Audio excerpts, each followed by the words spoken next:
Hello, Nacita School community. This is Tanya Kotlowski. I am live from our school building today on this beautiful fall day to give you the second of a three-part series regarding the budget position our school district is in terms of our current position and forecasting some budget information as we head into another biennium year with our state budget. So I'm going to share some information that may be of value to you, or maybe you develop some questions or concerns from it, which of course I would love to take and be able to answer anything. So at the end of today, if you have questions or I can connect with you in some way, feel free to reach out to me here at the school district, or certainly just send me a message or a comment, and I'm happy to do that too. So as we're heading into the second portion of our three-part series, I'm going to talk a little bit more about the proficiencies of which we have as a school district that help guide our budget and how we prioritize the things we put in our budget and the things that we're going to be focused on. And so last week I shared a little information that's up on the screen right now regarding our graduate profile and the things that are really important to us as a school district, and the things that we're working to better monitor and provide instruction around and really get into helping kids be a powerful learner. And I talked about that last week and what that means for us. And our graduate profile was developed with our community. It took us about a year of development, and this defines what's important to us in terms of our students as they graduate. We want them to be more than just the academic knowledge that we have that's in the green. We want them to be well-rounded humans, and that includes citizenship, life skills, and communication skills. So we also had developed that following year what we're calling our Community Connections Profile, and that Community Connections Profile, it really helps us define what's important to us as a school community. So our job as a school district, we don't function in isolation of our community. We function as a valuable resource to our community, and so we want to do as much of that as we can, and we're really focused on four primary areas: partnership, outreach, service, and communication. So we have been developing some programming and things. We've started some community outreach, and we have some phenomenal partners.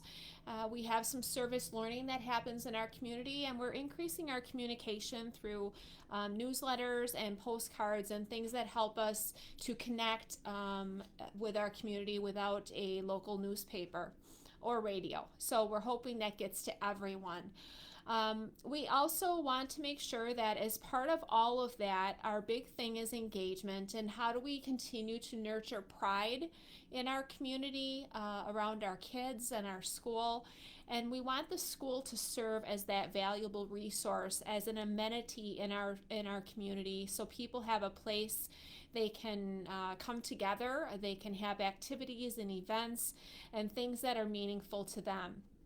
So we put out a community survey that's going to end on November 1st. All of our community should have received a postcard in the mail, and it really is trying to decide how we can best provide outreach to our community members through programming, in particular providing some adult outreach classes as we did pre-COVID, and really getting some things in place to offer events that may be of benefit or meaningful to our community. And that survey is intended to provide us that information so we can best serve the community of which our school is a part of.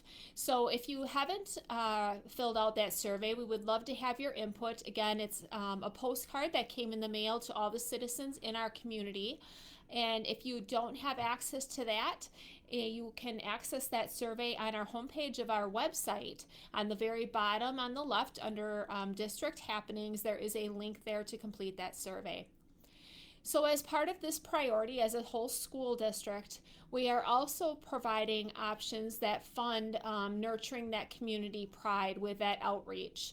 And so, there are several things that we're looking at trying to do in terms of how we connect with our community and provide resources that would be of benefit to them. And so, Fund 80 is a way for us to do that. One thing that we're looking at doing is collaborating with our sheriff's department and figuring out how to provide a resource officer that would benefit our community as well as the school. And more will be said about that as we continue to collaborate and partner and work on those plans. We're also looking at hiring a community outreach coordinator who helps us put together some strong, sustainable programming that our community can depend on. To bring us together, to do events together, to have classes that benefit our community, to really just kind of be a resource to everyone and anyone, because the whole community is invited to be a part of that. We're also going to be looking at community suppers, how we bring people together to be a part of the fellowship of eating a meal together. And we're looking at mentorships for our students, our young children and older students. We're also looking at a book program. We're looking at a Hall of Fame coordinator. We really have things to be proud of in our community, and there are some things that we wanted to develop in terms of a program. And then, of course, we're looking at the continuation and sustainability of our community fitness programs. We now have a really nice fitness center indoors, and we have a nice outdoor facility, and so we want to be able to bring our community in for those things. This is our strategy map that we developed. It's longer than this, but it shows you on it the commitments we have in terms of long-term planning. So on the right up here, you'll see that it's all about engagement and empowerment with all of our stakeholders, including our families and community. And so there are targets we've established for our family and community, and you can find this information on our website. If you go to the Envisioning Our Future tab under District, you can find all of these resources. But the point of this emphasis is just to share with you, we do have targets, we do have a vision we're trying to meet, and these objectives help us to think about what it looks like to create a sustainable program within our school community. So I'm going to share a couple things today that include how a school district in the state of Wisconsin, how they get their revenue limit calculation. Because there are people that may or may not understand how we put our budget together and how it's determined how much money we actually have to budget in any given year. So I want to share a few things that help you have a backdrop to what it is and how it is that revenue limit is calculated. So I underlined at the very top limit because every school district, there is a calculation and it takes primarily these three things listed. It takes these three things and puts them into a calculation, and that is how much authority the district has to generate revenue for their school district.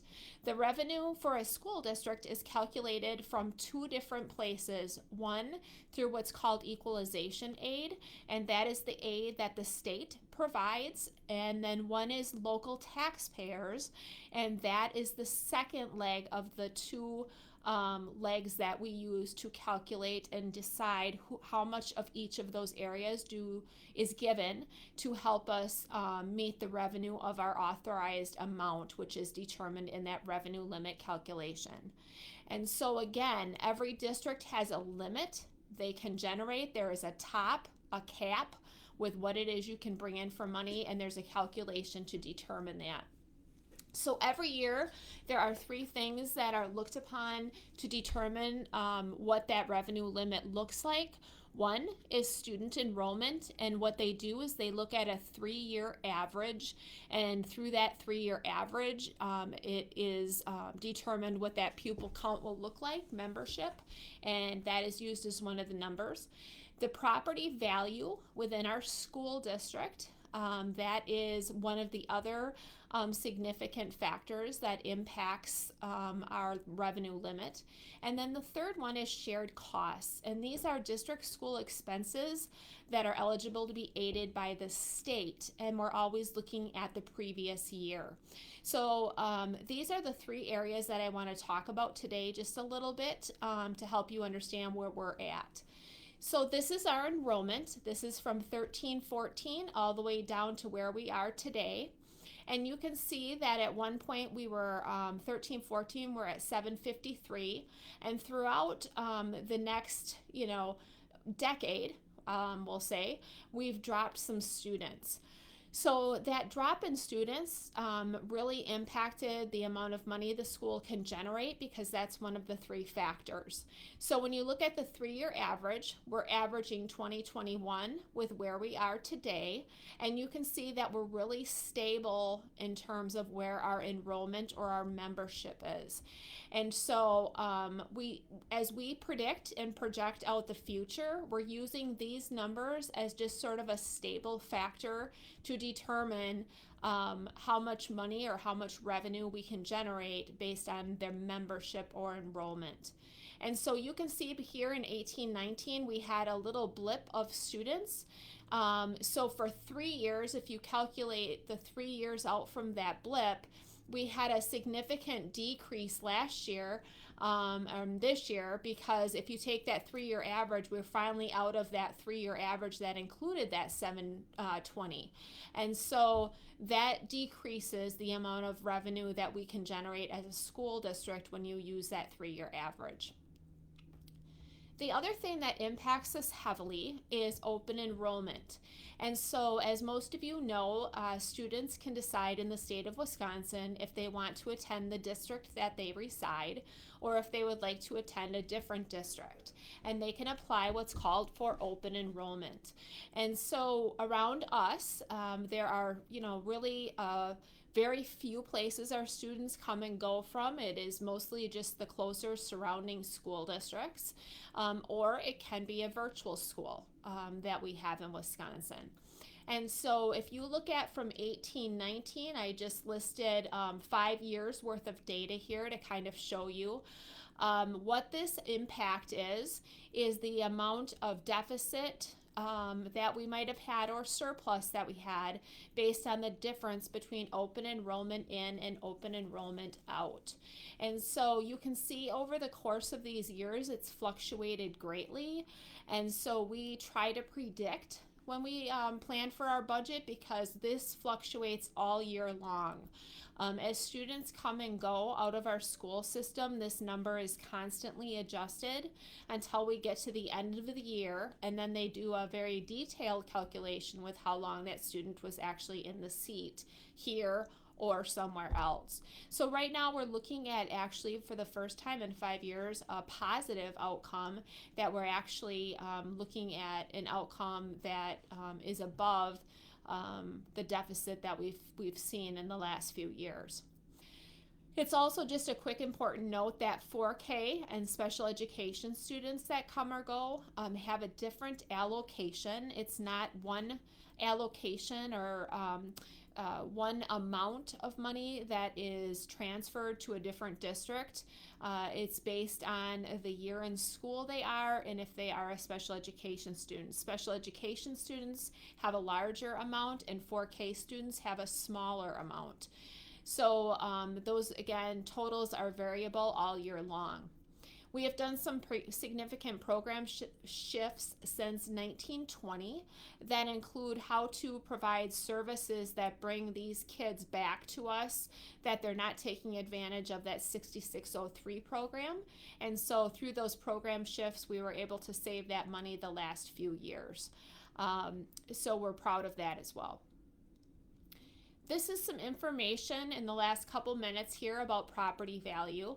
And so property value is a significant portion of the calculation to figure out how much money a district is capped at that they can bring in, because the theory is the more property value in a district, the more proportion of that revenue limit the local taxpayers pick up.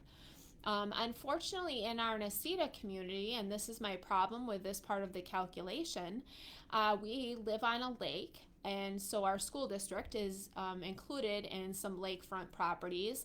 And as a result, there are some homes on that lake area that have significant value. And so it has put our entire school district in a higher, wealthier property tax place that doesn't necessarily at all represent our demographics within our community.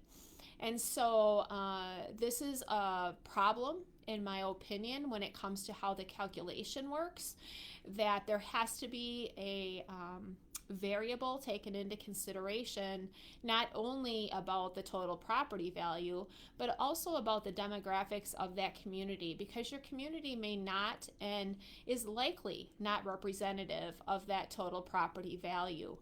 And so, generally speaking, as property values in our school community go up, the school mill rate, the tax rate for the school district, goes down.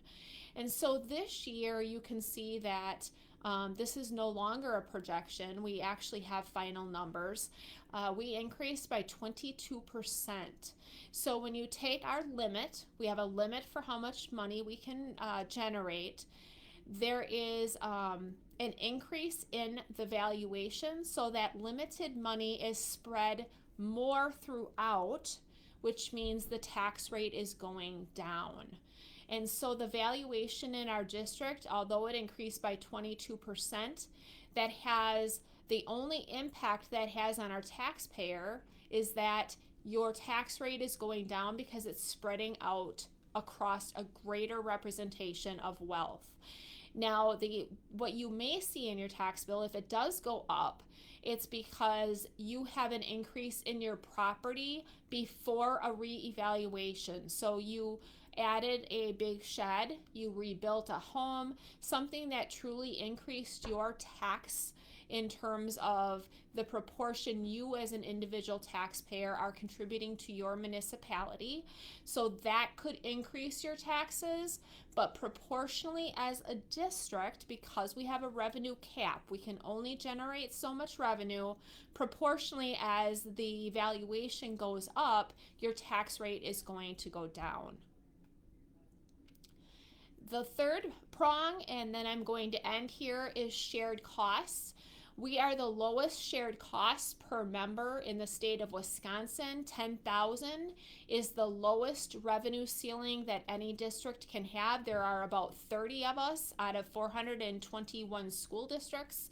We are at $10,000 of cost per student. And so that cost is what is also placed into the calculation. There are districts in our state getting $31,000 plus per student. And the state average, I'm not sure if the state average is accurate this year because these numbers are just coming in, but the state average has been about $11,445. So if we took another $1,445 and figured that out per pupil, we're going to be in a very different place than we're at right now, capped at that $10,000 of shared cost per member. So that is the information I wanted to share today. I know I went over a couple minutes, but please, as you generate questions, feel free to place them in the comments, or feel free to reach out to me, and I'm happy to answer questions. I know this can be very complicated because there's also other nuances within the calculation, but again, I can try to help explain all of that.